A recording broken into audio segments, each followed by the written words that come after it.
तो the रिनकार्नेटेड emperor के पिछले एपिसोड में हमने देखा था कि यंग मास्टर ने उस फॉर्मेशन से निकलने के लिए ड्रैगन एलिफेंट के कोर को डिस्ट्रॉय कर दिया था, जिसके ऐसा करने से वहां पर एक बहुत ही पावरफुल एनर्जी वेव जनरेट हुई थी जो सैन और लिंक्सी की ओर जाना शुरू कर देता है। पर लास्ट सीन में सैन ने यंग मास्टर का टेंशन अपनी ओर करके तेजी से दौड़ते हुए एक रिवर में छलांग लगा दिया था ताकि लिंक्सी और रेड फिनिक्स बर्ड सेफ रहें। और अब आगे तो एपिसोड के स्टार्टिंग में हम यंग मास्टर को देखते हैं जो सैन का पीछा करते हुए एक अजीब सी जगह पर आ चुका था, जिससे हमें पता चलता है कि सैन जिस रिवर में छलांग लगाया था वह इस जगह तक आने का एक सीक्रेट पैसेज है। जिसके बाद हम सैन को देखते हैं जो इस जगह पर आते ही उसे यहाँ पर मौजूद प्रेशर फील होना स्टार्ट हो जाता है, जिस प्रेशर का लेवल साइकिक टावर के लेवल 3 से थोड़ा ज्यादा था, जिसकी वजह से सैन अपने गोल्डन शील्ड को एक्टिवेट करके आगे जाने लगता है और सोचता है कि अभी तक लिंक्सी और red Phoenix bird safe area में चले गए होंगे, इसलिए मुझे भी अपनी जान बचाकर यहाँ से निकलना पड़ेगा। लेकिन यह सब इतना भी आसान नहीं था क्योंकि यंग मास्टर सैन को फास्टली चेस करते हुए उसके काफी करीब आ चुका था।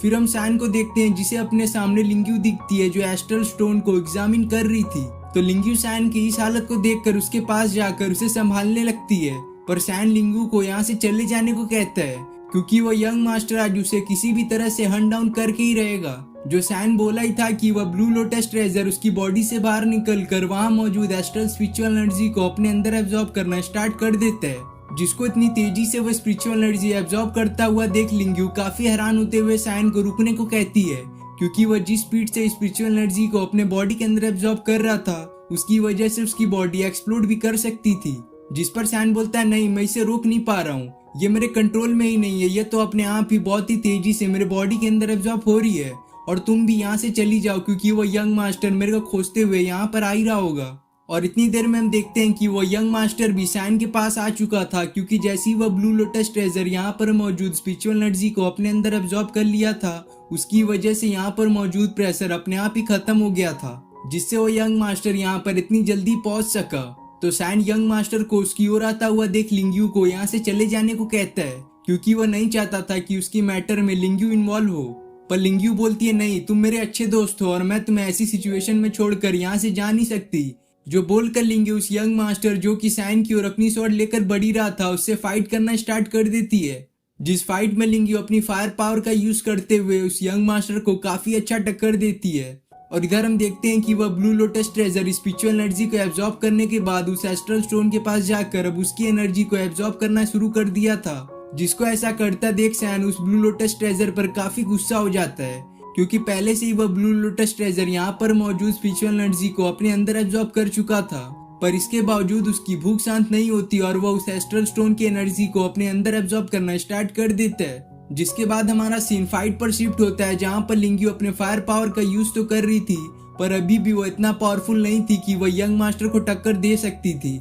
जिसकी वजह से वो यंग मास्टर एक पावरफुल अटैक करके लिंग्यू को जमीन पर गिरा देता है। तो वह यंग मास्टर इसके बाद सैन की ओर ना जाकर लिंग्यू की ओर जाने लगता है, जिसको लिंग्यू की ओर जाता हुआ देख सैन उस यंग मास्टर से सवाल करता है कि तुम उस लड़की की ओर क्यों जा रहे हो, वह तो इस मैटर में इन्वॉल्व भी नहीं है, इसमें तो सारी मेरी गलती है, तो आओ मुझे जान से मार दो पर उसे छोड़ दो। पर वो यंग मास्टर बोलता है कि नहीं, सबसे पहले मैं इस लड़की को मारूंगा, इसकी हिम्मत कैसे हुई मुझसे फाइट करने की, क्या ये इतनी स्ट्रांग हो गई है। जो बोलकर वो यंग मास्टर अपनी शॉट से लिंग्यू को जान से मारने के लिए बढ़ता है, पर समय रहते ही सैन ने अपनी ब्लैक शॉट की हेल्प से उसके अटैक को रोक लिया था, जिसको ऐसा करता हुआ देख वो यंग मास्टर काफी गुस्से में सैन से फाइट करना स्टार्ट कर देता है। जिनकी फाइट की वजह से लिंग्यू को थोड़ा समय मिल गया था, इसीलिए वो एक एलेक्सिर को निकाल कर उसे कंज्यूम कर लेती है, जिसके ऐसा करने से अभी तक उसे जितना भी डैमेज लगा था वो अपने आप ही हील हो जाता है। फिर हम सैन को देखते हैं जो उस यंग मास्टर से काफी अच्छी तरह से फाइट कर रहा था, पर सैन के पास अभी भी इतना बैटल एक्सपीरियंस नहीं होता है, जिसकी वजह से वो यंग मास्टर सैन पर काफी अच्छी तरह से डोमिनेट करता है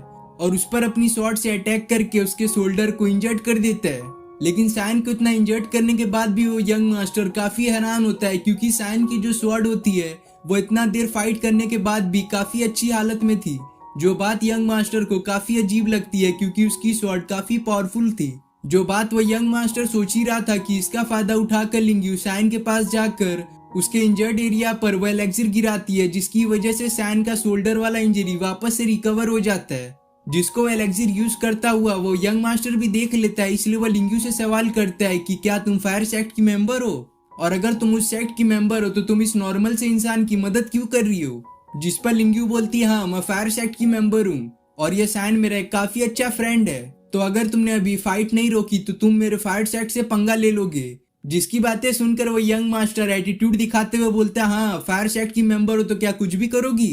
तुम्हारे फायर सेक्ट को तो मैं कभी भी चुटकियों में डिस्ट्रॉय कर सकता हूँ, पर अभी मेरा टारगेट ये सैन है, इसलिए तुम साइड में हट जाओ, वरना जो भी अभी होने वाला है उसका जिम्मेदार मैं नहीं हूँगा और ना ही मेरा एंशिएंट जीनोम होगा। जो बोलकर वो यंग मास्टर अपने आप को एक ड्रैगन बीस्ट में ट्रांसफॉर्म कर लेता है, जो कि काफी जाइंट और पावरफुल था। जो बीस्ट काफी तेजी से बढ़कर सैन पर अटैक करने की कोशिश करता है, पर सैन उसके अटैक को अपने एक हाथ से रोक लेता है और साथ में सैन की मदद लिंग्यू भी करती है, जो उस बीस्ट पर अपने फायर पावर का यूज करके उसे पीछे ढकेलना स्टार्ट कर देती है। लेकिन इन दोनों के कॉम्बाइन अटैक के बावजूद भी वो बीस्ट उन्हें काफी अच्छी तरह से टक्कर दे रहा था, जिसकी इतनी पावर को देखकर सैन को समझ में आ जाता है कि उसे जल्दी कुछ करना पड़ेगा, वरना यह बीस्ट उन्हें जान से मार देगा। इसलिए सैन पहली बार अपने प्रिमोडियल पंच टेक्निक का यूज करने का डिसाइड करता है, जिसमें वो सबसे पहले अपने हाथों में पकड़े हुए ब्लैक स्वॉर्ड को अपने व्हाइट पेंडेंट में रखकर उस प्रिमोडियल पंच टेक्निक का यूज करना स्टार्ट कर देता है, जिससे देखते ही देखते उसके पंच में काफी ज्यादा पावर आ जाती है, जिससे जब वो उस बीस्ट पर अटैक करता है तो वो बीस्ट इसके इम्पैक्ट से काफी पीछे चला जाता है।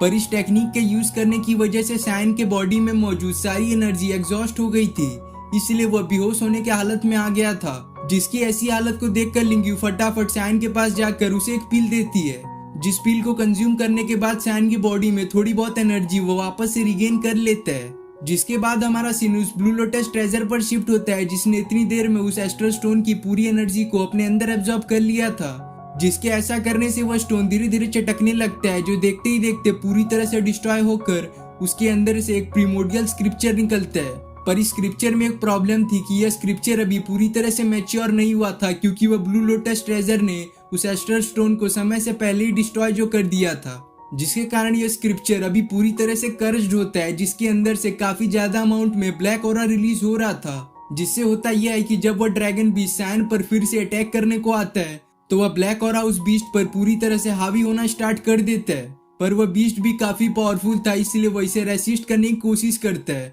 पर यह ब्लैक ऑरा एक बहुत ही पावरफुल शॉट से उस बीस्ट को वहीं पर जान से मार देता है, जिसके मरते ही यहाँ पर यंग मास्टर का चैप्टर हमेशा के लिए क्लोज हो जाता है और अभी तक उसने जितने भी ट्रेजर कलेक्ट किए रहते हैं वह सब जमीन पर बिखर जाते हैं। पर वह ब्लैक ऑरा यहीं पे नहीं रुकता और अब वह सैन की ओर बढ़ना स्टार्ट कर देता है। जिस ऑरे को अपनी ओर आता हुआ देख सैन लिंग्यू को कवर कर लेता है ताकि वह ब्लैक ऑरा से इफेक्ट ना हो, जो सब सैन ने इसलिए किया था ताकि जैसी वो ब्लैक ऑरा उसके करीब आए तो वह ब्लू लोटस ट्रेजर इस ऑरे को भी अपने अंदर एब्जॉर्ब कर ले। जो प्लान सैन का अब कामयाब होते भी नजर आता है, क्योंकि जैसी वो ब्लैक ऑरा सैन के काफी करीब पहुंच जाता है वैसी वो ब्लू लोटस ट्रेजर एक्टिवेट होके उस पूरे ब्लैक ऑरा को अपने अंदर संभाल लेता है, जिसकी वजह से सैन और लिंग्यू इस ब्लैक ऑरा से इफेक्ट नहीं होते। पर लिंग्यू अपने आप को इस हालत में देखकर काफी शर्माने लगती है, जिस पर सैन उसे अपने हरकतों के लिए माफी मांगकर उससे दूर हट जाता है। जिसके बाद सैन सीधे उस यंग मास्टर के ट्रेजर के पास जाता है, जिसमें उसे काफी सारे हर्ब और वह जेट स्लिप भी मिल जाता है, जो यंग मास्टर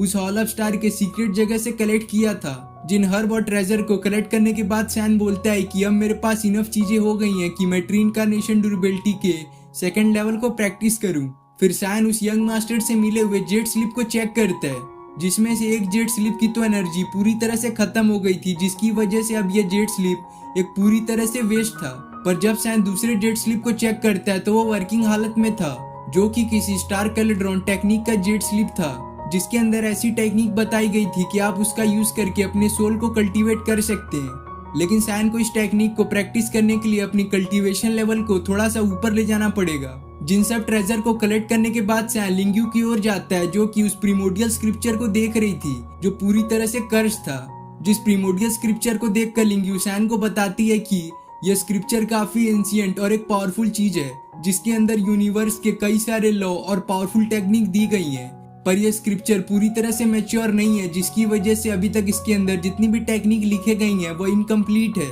और यह भी याद रखना कि यह स्क्रिप्चर पूरी तरह से कर्स्ड है, इसलिए हमें इससे दूर रहना पड़ेगा। जिसकी बातों को सैन पूरी तरह से इग्नोर करते हुए उस प्रीमोडियल स्क्रिप्चर को टच करता है, जिसके ऐसा करने से उस प्रीमोडियल स्क्रिप्चर में मौजूद ब्लैक ऑरा सैन की बॉडी में अपने आप ही एब्जॉर्ब हो जाता है। जिसको ऐसा करता देख लिंगू काफी हैरान होती है, क्योंकि ये प्रीमोडियल स्क्रिप्चर पूरी तरह से कर्स था, जिसे अगर कोई नॉर्मल इंसान छू ले तो वह यंग मास्टर की तरह मारा जाता। जिसका मतलब यह है कि सैन एक नॉर्मल ह्यूमन तो बिल्कुल भी नहीं है और वह काफी खास है। जिस पर सैन उस प्रीमोडियल स्क्रिप्चर को अपने पास रख लेता है। जिसके बाद सैन लिंगू को अपने मिशन के बारे में बताता है। बोलता है कि मैं यहाँ पर स्टेरिल लिक्विड को कलेक्ट करने आया था, पर अभी तक मैं इस मिशन में नाकाम हूँ। जिस पर लिंगू बोलती है, नहीं, तुम्हारा मिशन फेल नहीं होगा, मैंने स्टेरिल लिक्विड को यहीं पर कहीं आसपास में देखा था, तुम एक सेकंड यहीं पे रुको, मैं उसे खोजती हूँ। जो बोलकर लिंगू सैन से थोड़ा दूर जाकर उस स्टेरिल लिक्विड को ढूंढना स्टार्ट कर देती है। जिसके जाने के बाद सैन की नजर उस यंग मास्टर के बॉडी के पास बढ़ती है, जहाँ पर एक क्लॉ रखा हुआ था। जिस क्लॉ को देखकर सैन फटाफट उसे अपने हाथों में लेकर चेक करता है, जिससे उसे पता चलता है कि यह क्लॉ काफी पावरफुल और मिस्टीरियस है। जिस क्लॉ को और भी समझने के लिए सैन उसे अपने पास रख लेता है, और इतनी देर में लिंगू को वह स्टेरिल लिक्विड भी मिल चुका था। इसलिए वह सैन को आवाज लगाती है कि मुझे स्टेरिल लिक्विड मिल चुका है। जो बात सुनकर सैन लिंगू के पास जाता है, जिसके नीचे ही वह स्टेरिल लिक्विड मौजूद था, पर सैन उस लिक्विड को कलेक्ट कर पाता इससे पहले ही वो अपना होश खोकर अपने प्राइमल वर्ल्ड में चला जाता है। जहाँ पहुंचकर सैन उस ब्लू लोटस ट्रेजर से निकल रहे कैओस एनर्जी को अपने आंखों के सामने देखता है। जो एनर्जी अपने आप ही सैन के बॉडी में एब्जॉर्ब होना स्टार्ट हो जाती है। जिसके दिखाती है एपिसोड यहाँ पे खत्म होता है।